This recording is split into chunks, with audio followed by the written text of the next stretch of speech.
In the quiet town of Atchison, Kansas, stands a seemingly ordinary Victorian home on North 2nd Street.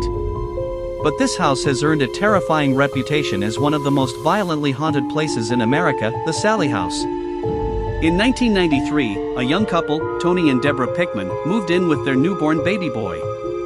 The rent was cheap, and the house looked perfect. They had no idea what awaited them. It started innocently enough. Toys in the nursery would rearrange themselves into perfect circles. Stuffed animals that had been put away would appear sitting upright, as if someone had been playing with them. Cold spots moved through rooms. Deborah felt a gentle presence, a little girl watching over their baby. They named her Sallie, after researching the house's history. Records showed that in the early 1900s, a doctor lived there. One day, a mother brought her 6-year-old daughter, Sallie, complaining of severe abdominal pain.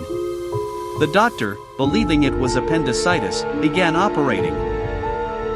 Without anesthesia. In unimaginable agony and terror, little Sallie died on the table. Many believe her spirit never left, trapped in eternal pain. But Sallie was not the innocent child they thought. The attacks began on Tony, and only Tony. While alone in the basement fixing a light, he felt sharp nails raking down his back. He lifted his shirt to reveal 3 deep, bleeding scratches.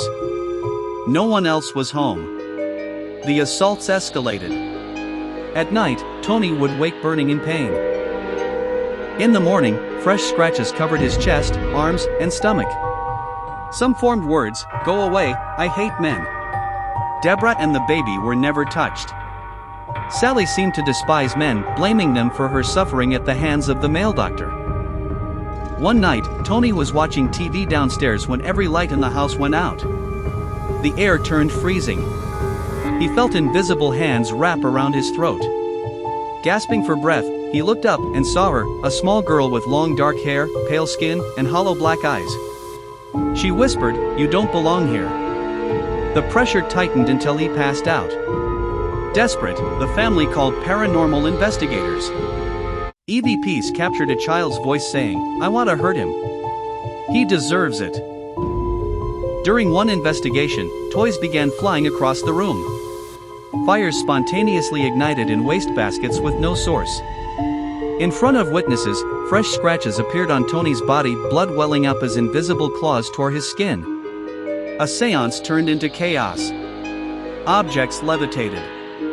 Growling voices filled the air. One investigator was shoved violently. Another felt choking hands around his neck.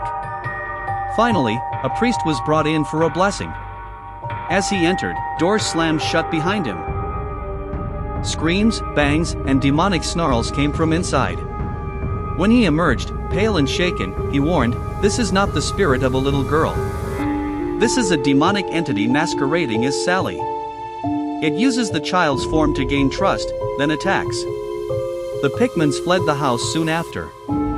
Tony carried scars, both physical and emotional, for years.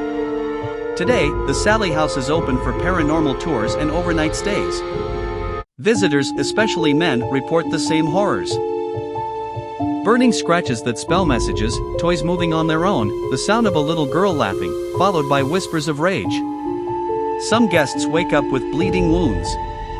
Others flee in the night after seeing a small figure standing at the foot of their bed, eyes pitch black, smiling. Investigators say the entity grows stronger with fear and attention. It doesn't want to play. It wants revenge. If you ever visit the Sallie House, remember, she may look like a lost little girl, but whatever lives there is far older and far more evil than any.